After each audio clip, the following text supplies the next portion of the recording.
ओम श्री गणेशाय नमः। हर हर महादेव, हर हर महादेव। सभी का स्वागत है। बहुत दिनों बाद मैं एक वीडियो बना रहा हूँ। काफ़ी दिन से कुछ लोग ने पहले कहा था कि अगला जो संस्कार है उसके बारे में कुछ बताएं। तो अगला संस्कार यानी कि 8 संस्कार तक तो मैंने जितना उचित लगा मैंने बता दिया। अब 9वां जो संस्कार है वो गगन ग्रास संस्कार बोलते हैं उसको। गगन ग्रास संस्कार होता है 9वां संस्कार, जो पारे के लिए बहुत ज़्यादा महत्वपूर्ण होता है और कीमिया की दृष्टि से भी और रसायन बनाने की दृष्टि से भी ये अभ्रक के बारे में ये संस्कार ज़्यादा फेमस है, ज़्यादा उपयोगी है और ज़्यादा प्रसिद्ध है।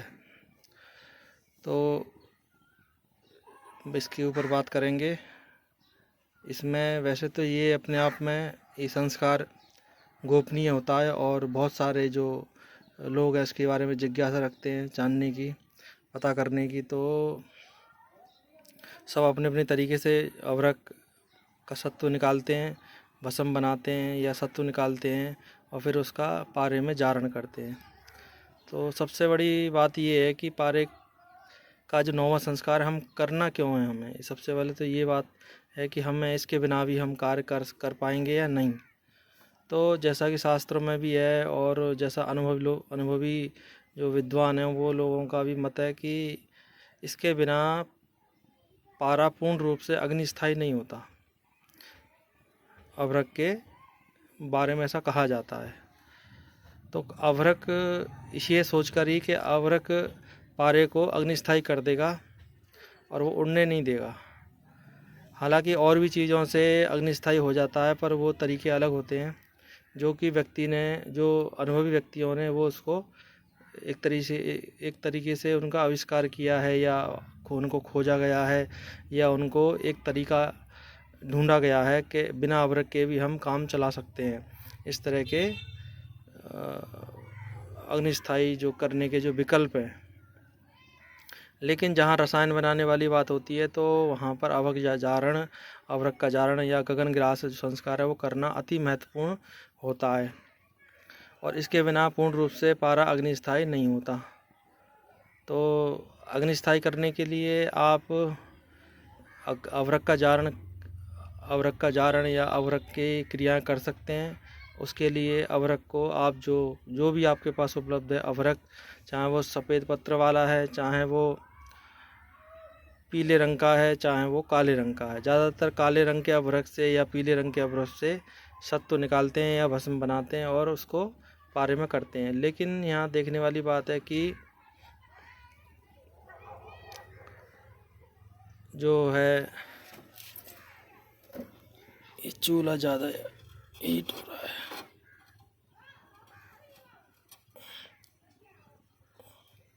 ठीक है जी, ये ज़्यादा हीट हो रहा है।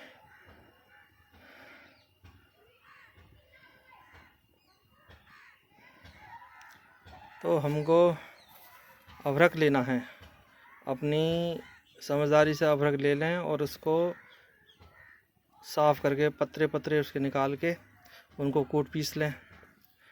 और उसके बारे में 3 चीज़ें ज़्यादा हैं कि एक तो भस्म से भी कुछ लोग पारे को अनस्टैंड करते हैं, फायर प्रूफ करते हैं, कुछ सत्व के द्वारा और कुछ उसके द्रुति के द्वारा। द्रुति भी बोलते हैं, उसका तेल निकालना भी बोलते हैं।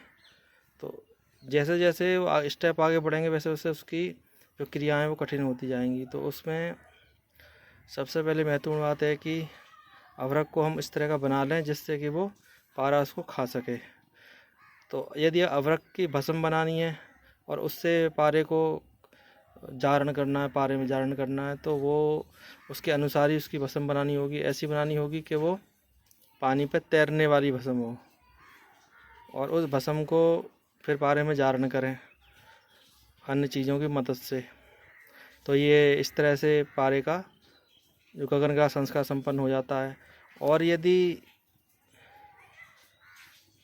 हमें अगर अभ्रक सत्व ही निकालना है तो अभ्रक सत्व के लिए मान लीजिए कि हमने 100 ग्राम अभ्रक लिया या 200 ग्राम अभ्रक लिया, तो हम उसका लगभग दशांश या मान लीजिए 100 ग्राम में 10 ग्राम या 15 ग्राम हमें जो है सुहागा लेना पड़ेगा सुहागा।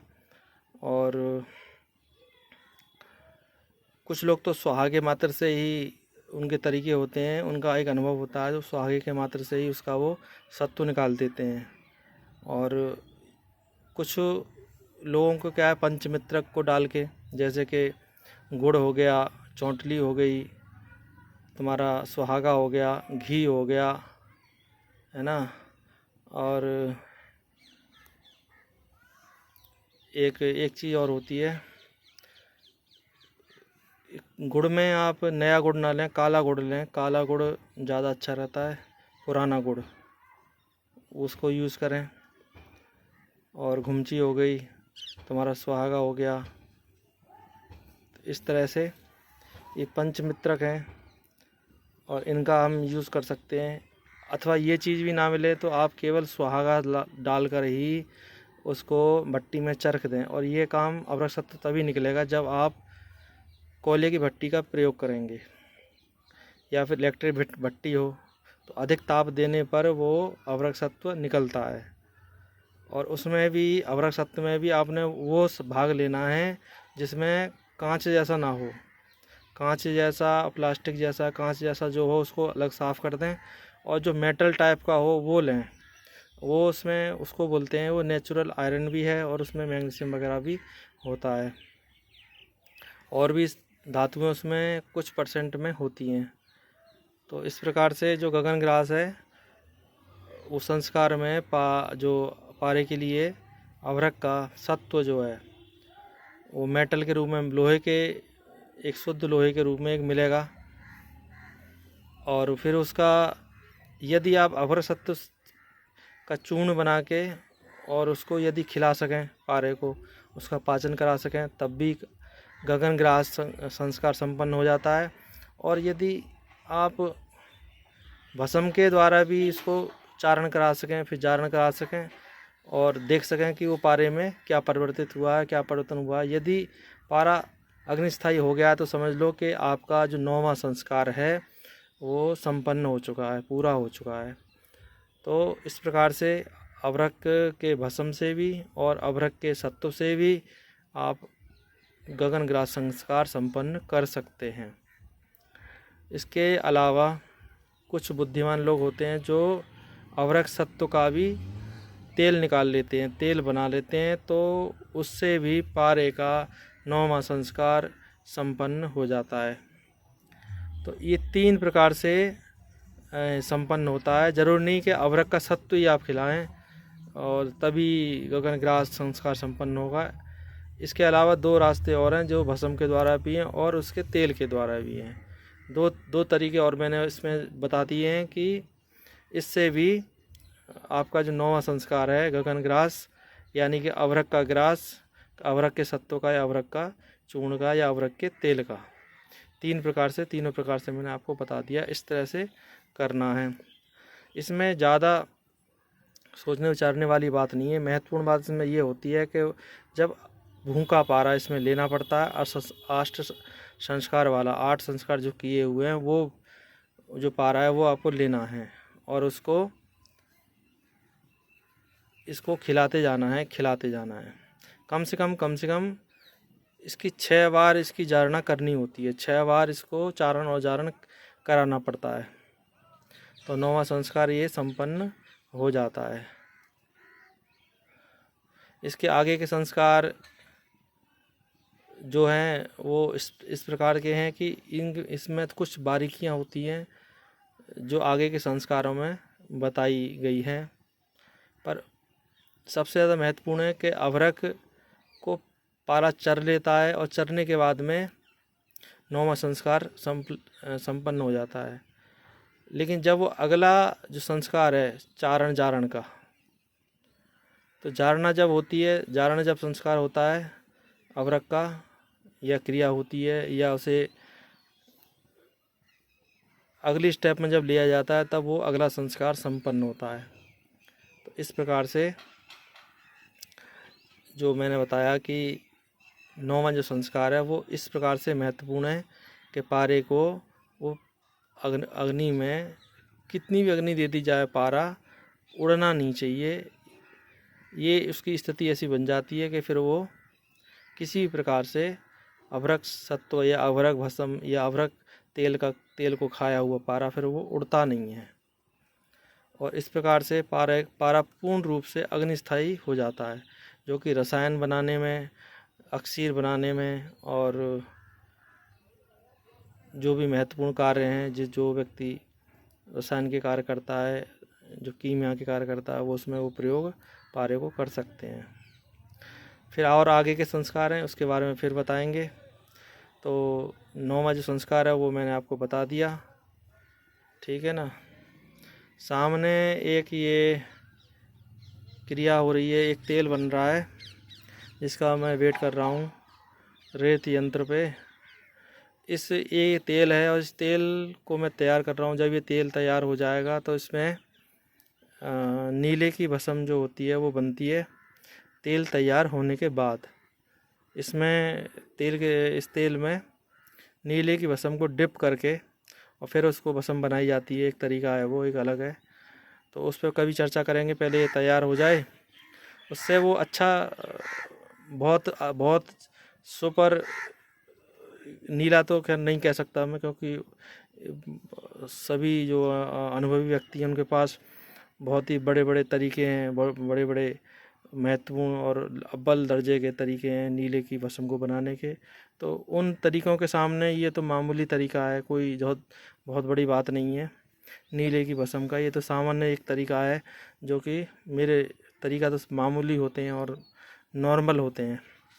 मेरे तरीक़ों में ज़्यादा लंबा चौड़ा नहीं होता, कोई ज़्यादा लंबी चौड़ी प्रक्रिया नहीं होती।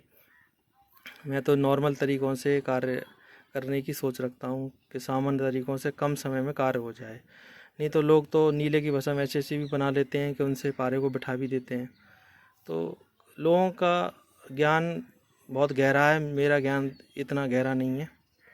और तो नीले के भस्म के लिए मैंने एक तेल तैयार कर रहा हूँ। इस तेल में डिप करके जब हम बनाएंगे तो वो जो नीला बनेगा वो स्याही नहीं देगा।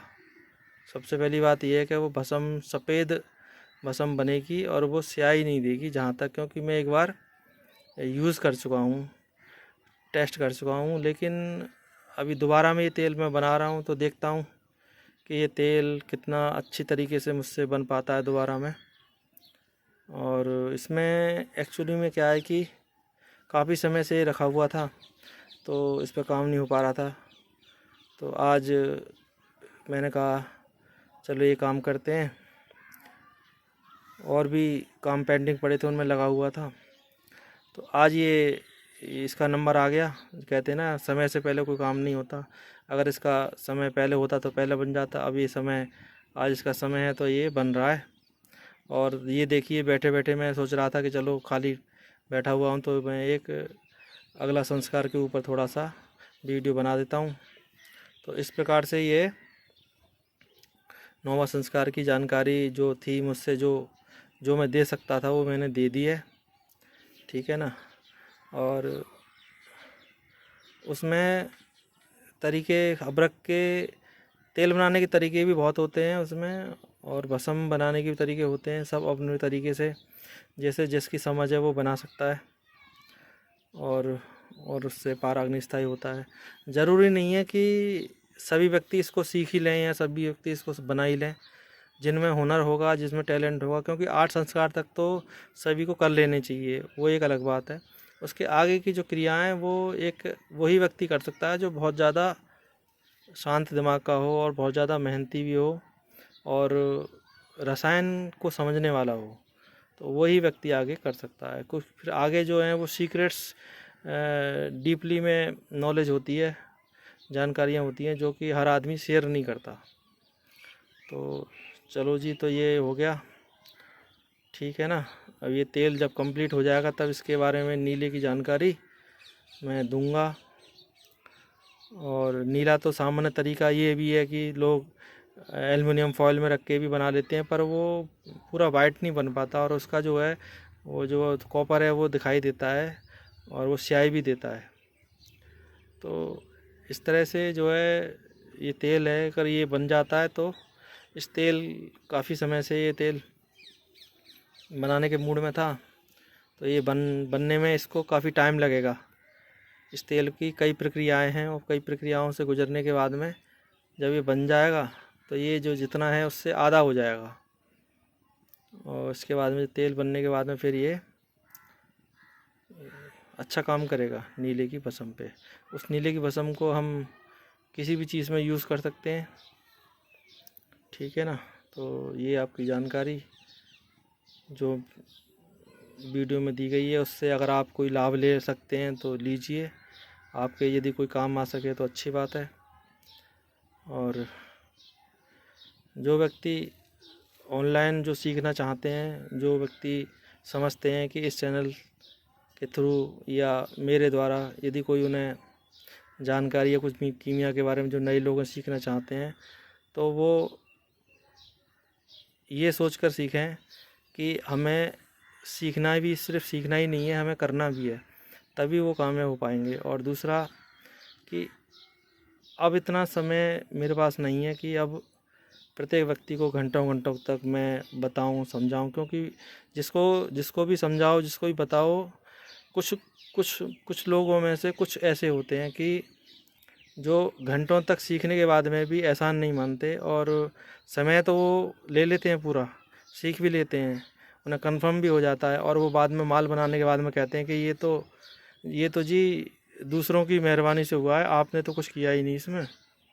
आपने तो कोई ख़ास कुछ किया ही नहीं, और ये तो हम पहले से ही जानते थे, या हमें दूसरों से हमें ये जानकारी मिली, या हमें ये फार्मूले मिले हैं। तो इस प्रकार की जब बातें जब सुनने को मिलती हैं तो फिर मेरा भी जब दिल और दिमाग कहता है कि अब बस इस तरह की बात अब दोबारा ना सुनने को मिले। इस वजह से मैंने अब फिर मोबाइल पर जो वीडियो हैं वो उनमें जो डीपली जो नॉलेज है वो देनी है पूरी तरह से, जो चैप्टर ही वो बंद कर दिया।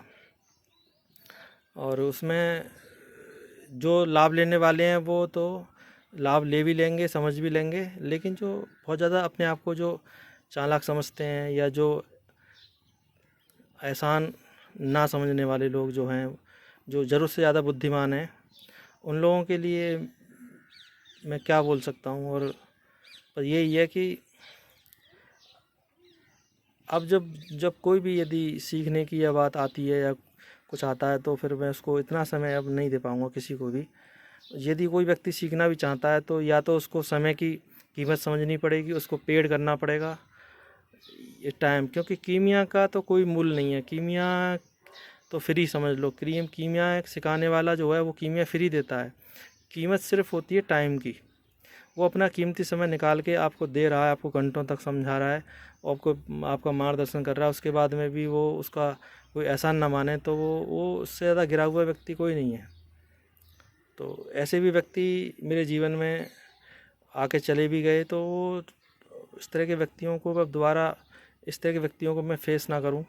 इसके लिए मैंने सोचा कि जब भी कोई व्यक्ति यदि नया व्यक्ति कोई सीखता है तो उसके लिए या तो वो पेड व्यवस्था बनाई हुई है, यदि कोई व्यक्ति सीखेगा तो वो पेड उस टाइम के लिए पेड करेगा। तो कीमिया तो फ्री है, कीमिया की तो कीमत कोई लगा नहीं सकता, कीमिया तो अनमोल है। पर जो टाइम है 1 घंटा 2 घंटा जो टाइम दे रहे हैं, और महीने भर में अगर 1 घंटा भी रोज़ दिया है, महीने भर में अगर 20-25 घंटे भी अगर दे दिए तो वो टाइम की वैल्यू है। और समय सबसे ज़्यादा कीमती होता है, जितना समय हम दूसरों को दें उतना समय में हम खुद के काम कर लेंगे। वो बात व्यक्ति को सोचनी चाहिए। कोई व्यक्ति समय दे रहा है तो वो उसका क्या मूल्य हो सकता है, समय का सबसे ज़्यादा मूल्य है, और मूल्य समझने वाला व्यक्ति ही रसायन को समझ सकता है। और ना समझने वाले तो अपने माँ बाप को भी नहीं समझते, अपने कर्तव्यों को भी नहीं समझते, ऊपर वाले के एहसान को भी नहीं समझते। तो ना समझने के लिए तो फिर संसार में कुछ भी नहीं है उनके लिए।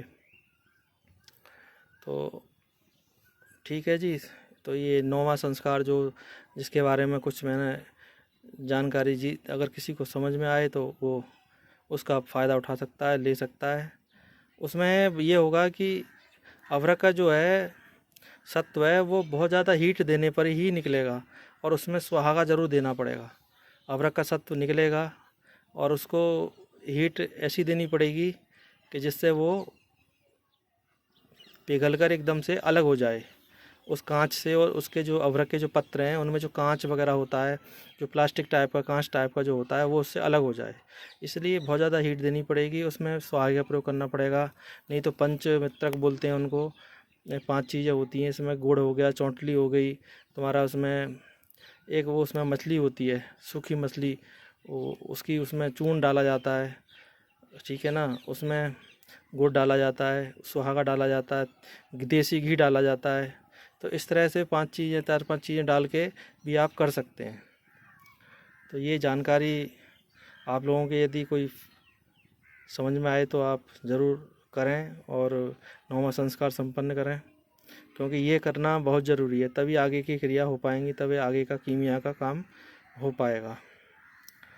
और ज़रूरी नहीं कि आप अभ्रक सत्तू को ही खिलाएं, अभ्रक सत्तू का तेल भी बना सकते हैं।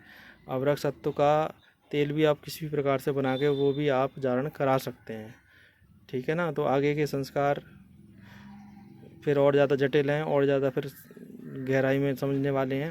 तो 9वां संस्कार आपको ऊपर जो 9वां संस्कार को जो भी जिसको भी समझ में आए वो बनाए, ज़रूर बनाए और काम करे, धैर्य से करे, शांति दिमाग से करे, हड़बड़ाहट ना करे, ठीक है। तो मेरी शुभकामनाएं, ठीक है। इसके अब मैं थोड़ा वेट कर रहा हूँ, ये थोड़ा तेल जब बन जाएगा इसके ऊपर भी मैं कुछ शेयर कर दूंगा कि किस किस का तेल है, कैसे क्योंकि इसमें काफ़ी चीज़ें पड़ी हुई हैं और उन सब चीज़ों का वो तेल बन रहा है। और ये नीले की भस्म को बनाने के लिए है। तो जब ये तैयार हो जाएगा तो इसके बारे में भी मैं जानकारी ज़रूरत पड़ेगी तो मैं शेयर कर भी सकता हूँ। तो आप सभी का धन्यवाद वीडियो देखने के लिए। हर हर महादेव, हर हर महादेव। विश्व का कल्याण हो, अधर्म का नाश हो, धर्म की जय हो। भगवान काशी विश्वनाथ विश्व का कल्याण करें। हर हर महादेव।